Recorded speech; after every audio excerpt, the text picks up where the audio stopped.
नमस्कार विद्यार्थी मित्रांनो, एक्झाम जी के अकॅडमी या यूट्यूब चॅनलवर सर्वांचे स्वागत आहे. आजच्या व्हिडिओत आपण 50 प्रश्नांची जी केची एक महत्त्वपूर्ण टेस्ट घेतलेली आहे. या टेस्टमधील सर्व प्रश्न हे खूपच महत्त्वाचे आहेत. व्हिडिओ सर्वांनी शेवटपर्यंत पाहायचा आहे आणि 50 पैकी 50 उत्तरे एकदम बरोबर सोडवायचा प्रयत्न करायचा आहे. तर व्हिडिओला सुरुवात करूया. तर या ठिकाणी प्रश्न पहिला आहे, लोकटक जलविद्युत निर्मिती क्षेत्र पुढीलपैकी कोणत्या राज्यामध्ये आहे? लोकटक जलविद्युत निर्मिती क्षेत्र पुढीलपैकी कोणत्या राज्यामध्ये आहे? तर या ठिकाणी ऑप्शन क्रमांक 3 मणिपूर या ठिकाणी योग्य आन्सर होईल. प्रश्न क्रमांक दुसरा, कोयना प्रकल्पाचाच एक भाग असलेले पोखळी येथील जलविद्युत केंद्र पुढीलपैकी कोणत्या जिल्ह्यामध्ये मोडते? कोयना प्रकल्पाचाच एक भाग असलेले पोखळी येथील जलविद्युत केंद्र पुढीलपैकी कोणत्या जिल्ह्यामध्ये मोडते? तर या ठिकाणी ऑप्शन क्रमांक 3 रत्नागिरी या ठिकाणी योग्य आन्सर होईल. प्रश्न क्रमांक तिसरा, शांतता कोर्ट चालू आहे हे नाटक पुढीलपैकी कोणी लिहिलेले नाटक आहे? शांतता कोर्ट चालू आहे हे नाटक पुढीलपैकी कोणी लिहिलेले नाटक आहे? तर या ठिकाणी ऑप्शन क्रमांक 1 विजय तेंडुलकर या ठिकाणी योग्य आन्सर होईल. तितिक्षा आपल्या ठिकाणी योग्य शब्द समूहाबद्दल शब्द निवडायचा आहे. तितिक्षा या शब्दांसाठी आपला योग्य शब्द निवडायचा आहे. तर या ठिकाणी ऑप्शन क्रमांक 1 हाल अपेक्षा सहन करण्याचा गुण या ठिकाणी योग्य आन्सर होईल. प्रश्न क्रमांक 6 पुढीलपैकी कोणता शब्द हा भुंगा या शब्दाचा समानार्थी नाही? पुढीलपैकी कोणता शब्द हा भुंगा या शब्दाचा समानार्थी शब्द नाही? तर या ठिकाणी ऑप्शन क्रमांक 1 सहोदर या ठिकाणी समानार्थी शब्द नाही. प्रश्न क्रमांक 7 शिक्षणाचा मूलभूत अधिकार खालीलपैकी कोणत्या एका कलमाअंतर्गत समाविष्ट करण्यात आलेला आहे? शिक्षणाचा मूलभूत अधिकार खालीलपैकी कोणत्या कलमाच्या अंतर्गत समाविष्ट करण्यात आलेला आहे? तर या ठिकाणी ऑप्शन क्रमांक 1 कलम 21 या ठिकाणी योग्य आन्सर होईल. प्रश्न क्रमांक 8 राज्यामधला पहिला डिजिटल जिल्हा पुढीलपैकी कोणता आहे? राज्यामधला पहिला डिजिटल जिल्हा पुढीलपैकी कोणता आहे? तर या ठिकाणी ऑप्शन क्रमांक 1 नागपूर या ठिकाणी योग्य आन्सर होईल. प्रश्न क्रमांक 9 जगामध्ये सर्वात जास्त सोन्याचे उत्पादन असणारा देश पुढीलपैकी कोणता आहे? जगामध्ये सर्वात जास्त सोन्याचे उत्पादन करणारा देश पुढीलपैकी कोणता आहे? तर या ठिकाणी ऑप्शन क्रमांक 2 चीन या ठिकाणी योग्य आन्सर होईल. प्रश्न क्रमांक 10 मराठी भाषा गौरव दिन पुढीलपैकी कधी असतो? मराठी भाषा गौरव दिन पुढीलपैकी कधी असतो? तर या ठिकाणी ऑप्शन क्रमांक 3 27 फेब्रुवारी या ठिकाणी योग्य आन्सर होईल. प्रश्न क्रमांक 11 इंग्लंडमध्ये इंडिया हाऊसची स्थापना पुढीलपैकी कोणी केली होती? इंग्लंडमध्ये इंडिया हाऊसची स्थापना पुढीलपैकी कोणी केली होती? तर या ठिकाणी ऑप्शन क्रमांक 1 श्यामजी कृष्ण वर्मा या ठिकाणी योग्य आन्सर होईल. प्रश्न क्रमांक 13 1 जानेवारी 1948 मध्ये पुण्याच्या भिडेच्या वाड्यामध्ये मुलींची पहिली शाळा पुढीलपैकी कोणी सुरू केली होती? तर या ठिकाणी ऑप्शन क्रमांक 1 महात्मा ज्योतिराव फुले या ठिकाणी योग्य आन्सर होईल. प्रश्न क्रमांक 14 आपला संधी ओळखायची आहे. तर या ठिकाणी शब्द आहे कवी ईश्वर. तर आपल्याला या ठिकाणी शब्दाची योग्य संधी शोधायची आहे. तर या ठिकाणी ऑप्शन क्रमांक 2 स्वर संधी या ठिकाणी योग्य आन्सर होईल. प्रश्न क्रमांक 15 इंटरपोलचे मुख्यालय पुढीलपैकी कोणत्या ठिकाणी आहे? इंटरपोलचे मुख्यालय हे पुढीलपैकी कोणत्या ठिकाणी आहे? तर या ठिकाणी ऑप्शन क्रमांक 1 लिओन्स पॅरिस या ठिकाणी योग्य आन्सर होईल. प्रश्न क्रमांक 16 भारताने एकाच वेळी 104 उपग्रह प्रक्षेपित करून पुढीलपैकी कोणत्या देशाचा विक्रम मोडलेला आहे? भारताने एकाच वेळी 104 उपग्रह प्रक्षेपित करून पुढीलपैकी कोणत्या देशाचा विक्रम मोडलेला आहे? तर या ठिकाणी ऑप्शन क्रमांक 1 रशिया या ठिकाणी योग्य आन्सर होईल. प्रश्न क्रमांक 17 पहिले महायुद्ध पुढीलपैकी केव्हा सुरू झाले होते? पहिले महायुद्ध पुढीलपैकी केव्हा सुरू झाले होते? तर या ठिकाणी ऑप्शन क्रमांक 3 इसवी सन 1914 या ठिकाणी योग्य आन्सर होईल. प्रश्न क्रमांक 18 माझा घोडा फारच सुंदर आहे या वाक्यामध्ये सार्वनामिक विशेषण पुढीलपैकी कोणते आहे? माझा घोडा फारच सुंदर आहे या वाक्यामध्ये पुढीलपैकी सार्वनामिक विशेषण पुढीलपैकी कोणते आहे? तर या ठिकाणी ऑप्शन क्रमांक 3 माझा या ठिकाणी वाक्यामध्ये सार्वनामिक विशेषण होईल. प्रश्न क्रमांक 19 जगाची विभागणी एकूण किती खंडामध्ये झालेली आहे? जगाची विभागणी पुढीलपैकी एकूण किती खंडामध्ये झालेली आहे?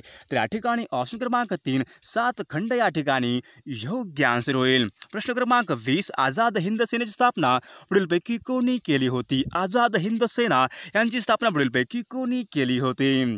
तर या ठिकाणी ऑप्शन क्रमांक 3 रास बिहारी बोस या ठिकाणी योग्य आन्सर होईल. प्रश्न क्रमांक 21 पुढीलपैकी कोणत्या शब्दाचे सामान्य रूप तेच राहते? पुढीलपैकी कोणत्या शब्दाचे सामान्य रूप तेच राहते? तर या ठिकाणी ऑप्शन क्रमांक 3 किलो या ठिकाणी योग्य आन्सर होईल. प्रश्न क्रमांक 22 ध्वनीचे प्रसारण पुढीलपैकी कशामधून होत नाही? ध्वनीचे प्रसारण पुढीलपैकी कशामधून होत नाही? तर या ठिकाणी ऑप्शन क्रमांक 4 निर्वातेतून या ठिकाणी योग्य आन्सर होईल. प्रश्न क्रमांक 24 भारतामधला एकमेव जिवंत ज्वालामुखी पुढीलपैकी कोणत्या ठिकाणी आहे? भारतामधला एकमेव जिवंत ज्वालामुखी पुढीलपैकी कोठे आहे? तर या ठिकाणी ऑप्शन क्रमांक 4 अंदमान या ठिकाणी योग्य आन्सर होईल. प्रश्न क्रमांक 25 भारतामध्ये लोकसंख्येची घनता कोणत्या राज्यामध्ये सर्वात जास्त आहे? भारतामध्ये लोकसंख्येची घनता सर्वात जास्त पुढीलपैकी कोणत्या राज्यामध्ये आहे? तर या ठिकाणी ऑप्शन क्रमांक 1 पश्चिम बंगाल या ठिकाणी योग्य आन्सर होईल. क्रमांक 27 पाण्याने पृथ्वीचा किती टक्के भाग व्यापलेला आहे? पाण्याने पृथ्वीचा किती टक्के भाग हा व्यापलेला आहे? तर या ठिकाणी ऑप्शन क्रमांक 4 71% या ठिकाणी योग्य आन्सर होईल. 28 जर एखादी वस्तू एक समान गतीने जात असेल तर तिचे त्वरण पुढीलपैकी टिंब असते. जर एखादी वस्तू एक समान गतीने जात असेल तर त्या तिचे त्वरण पुढीलपैकी कशा प्रकारचे असते? तर या ठिकाणी ऑप्शन क्रमांक 3 0 या ठिकाणी योग्य आन्सर होईल. प्रश्न क्रमांक 29 भारतामध्ये घटनात्मकरित्या किती भाषांना मान्यता देण्यात आलेली आहे? भारतामध्ये किती भाषांना घटनात्मकरित्या त्यांना मान्यता देण्यात आलेली आहे? तर या ठिकाणी ऑप्शन क्रमांक 1 22 भाषा या ठिकाणी योग्य आन्सर होईल. प्रश्न क्रमांक 30 गोव्यामधला पुढीलपैकी कोणता उत्सव हा वैशिष्ट्यपूर्ण आहे? गोव्यामधला पुढीलपैकी कोणता उत्सव हा वैशिष्ट्यपूर्ण आहे? तर या ठिकाणी ऑप्शन क्रमांक 3 कार्निवल या ठिकाणी योग्य आन्सर होईल. प्रश्न क्रमांक 31 सर्वात जास्त खाणीचा प्रदेश महाराष्ट्रामध्ये कोणत्या विभागामध्ये आहे? सर्वात जास्त खाणीचा प्रदेश महाराष्ट्रामध्ये पुढीलपैकी कोणत्या विभागामध्ये आहे? तर या ठिकाणी ऑप्शन क्रमांक 2 विदर्भ या ठिकाणी योग्य आन्सर होईल. प्रश्न क्रमांक 32 खुदाई खिदमतगार यांचे संस्थापक पुढीलपैकी कोण आहेत? खुदाई खिदमतगार यांचे संस्थापक पुढीलपैकी कोण आहेत? तर या ठिकाणी ऑप्शन क्रमांक 1 खान अब्दुल गफार खान या ठिकाणी योग्य आन्सर होईल. प्रश्न क्रमांक 33 मराठी भाषेमधले वृत्तपत्र जनक म्हणून पुढीलपैकी कोण ओळखले जातात? मराठी भाषेमधील वृत्तपत्राचे जनक म्हणून पुढीलपैकी कोण ओळखले जातात? तर या ठिकाणी ऑप्शन क्रमांक 1 बाळशास्त्री जांभेकर या ठिकाणी योग्य आन्सर होईल. प्रश्न क्रमांक 34 नेहरू रिपोर्टमध्ये पुढीलपैकी कोणती मागणी करण्यात आली होती? नेहरू रिपोर्टमध्ये पुढीलपैकी कोणती मागणी करण्यात आली होती? तर या ठिकाणी ऑप्शन क्रमांक 1 वसाहतीचे स्वराज्य या ठिकाणी योग्य आन्सर होईल. प्रश्न क्रमांक 35 अभिनव भारत या संघटनेची स्थापना पुढीलपैकी कोणी केली होती? अभिनव भारत या संघटनेची स्थापना पुढीलपैकी कोणी केली होती? तर या ठिकाणी ऑप्शन क्रमांक 1 स्वातंत्र्यवीर सावरकर या ठिकाणी योग्य आन्सर होईल. प्रश्न क्रमांक 36 1296 मध्ये श्री ज्ञानेश्वर महाराजांनी पुढीलपैकी कोणत्या ठिकाणी समाधी घेतली होती? 1296 मध्ये श्री ज्ञानेश्वर महाराजांनी पुढीलपैकी कोणत्या ठिकाणी समाधी घेतलेली आहे? तर या ठिकाणी ऑप्शन क्रमांक 1 आळंदी या ठिकाणी योग्य आन्सर होईल. प्रश्न क्रमांक 38 कोसबाडच्या टेकडीवरून हा ग्रंथ पुढीलपैकी कोणी लिहिलेला ग्रंथ आहे? कोसबाडच्या टेकडीवरून हा ग्रंथ पुढीलपैकी कोणी लिहिलेला ग्रंथ आहे? तर या ठिकाणी ऑप्शन क्रमांक 3 अनुताई वाघ या ठिकाणी योग्य आन्सर होईल. प्रश्न क्रमांक 39 खालीलपैकी कोणते आवृत्तीवाचक संख्या विशेषण आहे? खालीलपैकी कोणते आवृत्तीवाचक संख्या विशेषण आहे? तर या ठिकाणी ऑप्शन क्रमांक 3 चौपट या ठिकाणी आवृत्तीवाचक विशेषण होईल. प्रश्न क्रमांक 40 कमळ या शब्दाचा पुढीलपैकी समानार्थी नसलेला आपला शब्द ओळखायचा आहे. कमळ या शब्दाचा पुढीलपैकी समानार्थी नसलेला शब्द पुढीलपैकी कोणता होईल? तर या ठिकाणी ऑप्शन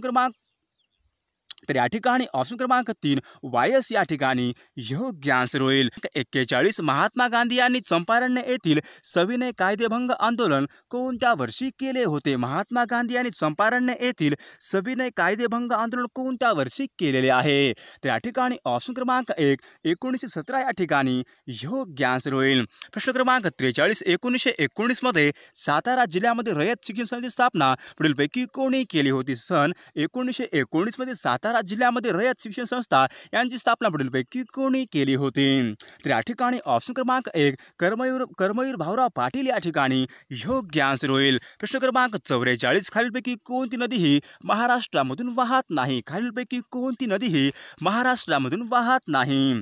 तर या ठिकाणी ऑप्शन क्रमांक 3 कावेरी ही नदी महाराष्ट्रामधून वाहत नाही. पण प्रश्न क्रमांक 45 मुलांनो चांगला अभ्यास करा हे वाक्य कोणत्या प्रकारचे आहे? मुलांनो चांगला अभ्यास करा हे पुढीलपैकी कोणत्या प्रकारचे वाक्य आहे? तर या ठिकाणी ऑप्शन क्रमांक 2 आज्ञार्थी वाक्य या ठिकाणी योग्य आन्सर होईल. प्रश्न क्रमांक 46 खालीलपैकी कोणती नदी ही वर्धा नदीची उपनदी आहे? खालीलपैकी कोणती नदी ही वर्धा नदीची उपनदी आहे? तर या ठिकाणी ऑप्शन क्रमांक 3 निरगुडा ही नदी वर्धा नदीची उपनदी आहे. प्रश्न क्रमांक 47 वसईचा तह खालीलपैकी कोणामध्ये झाला होता? वसईचा तह हा खालीलपैकी कोणामध्ये झाला होता? तर या ठिकाणी ऑप्शन क्रमांक 1 दुसरा बाजीराव पेशवा आणि इंग्रज या ठिकाणी योग्य आन्सर होईल. प्रश्न क्रमांक 48 आझाद हिंद फौज यांचे संस्थापक पुढीलपैकी कोण होते? आझाद हिंद फौजचे संस्थापक पुढीलपैकी कोण होते? तर या ठिकाणी ऑप्शन क्रमांक 2 सुभाषचंद्र बोस या ठिकाणी योग्य आन्सर होईल. प्रश्न क्रमांक 49 हिंदीची पुढीलपैकी कोणती बोलीभाषा आहे? हिंदीची पुढीलपैकी कोणती बोलीभाषा आहे? तर या ठिकाणी ऑप्शन क्रमांक 1 मैथिली या ठिकाणी योग्य आन्सर होईल. प्रश्न क्रमांक 50 महाराष्ट्रामध्ये कोणत्या साली लोकायुक्त या संस्थेची स्थापना झाली होती? महाराष्ट्रामध्ये कोणत्या साली लोकायुक्त या संस्थेची स्थापना झालेली आहे? तर या ठिकाणी ऑप्शन क्रमांक 1 1972 या ठिकाणी योग्य आन्सर होईल.